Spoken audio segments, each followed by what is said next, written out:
Daniel from Carlsbad, California. Dennis, with the 46th anniversary of JFK's assassination here, I used to be a big JFK. I read everything you could on that.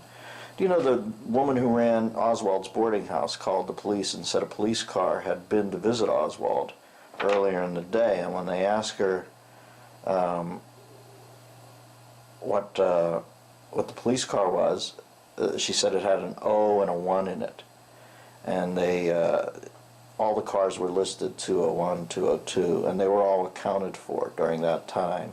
So they thought she was just a daft old lady. But I believe it was Mark Lane reveals that J.D. Tippett's car, the officer who was shot later in the theater, is 210. So she said it had an O and a 1 in it, and they only went up through 09. Ain't interesting. I don't know. I think they like to drop those little parsley sprigs in, though, to keep your appetite whetted. I was just curious if you had an opinion on the conspiracy versus the lone gunman theory of his murder.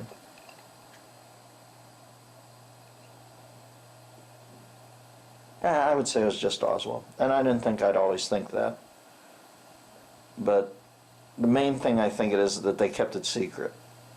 I believe once you add one other person into the equation, it's not just like twice as likely it'll be found out beforehand. It's a million times as likely that it'll be found out beforehand. So that would be my main reason, is that he was able to pull it off and keep it quiet. I'd say it was only in one man's head. Although I would say this, he probably had his best shooting day ever in the history of his life. He just pulled it together. He peaked at the unright moment for the country, but the right moment for an insane assassin, because his track record would not dictate that he was Annie Oakley like that. But I would say he acted alone. I have read about it a great deal and settled on the belief that the mob was behind it. Well, you're talking about two events here. You know, I don't know who was behind it as much. But I thought you were talking about the day of, the grassy knoll, the second gunman, the blah, blah, blah. I would have an easier time believing, like you said, I don't know who wrote the check at the end of the day. I believe he acted alone.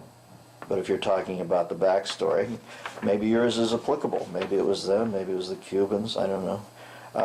Especially Carlos Marcello, Santo Trafficante, one of the great mob names of all time, and Johnny Rosselli. All three hated the Kennedys for their war on organized crime, and two of the three had direct ties to Oswald and Ruby. What are your thoughts? I think I've expressed them, but certainly I would have an easier time going down the path with you. I'm going to go down these two paths and come to the, I think Oswald did it alone. Now going down that path, who financed it, or was it just Oswald?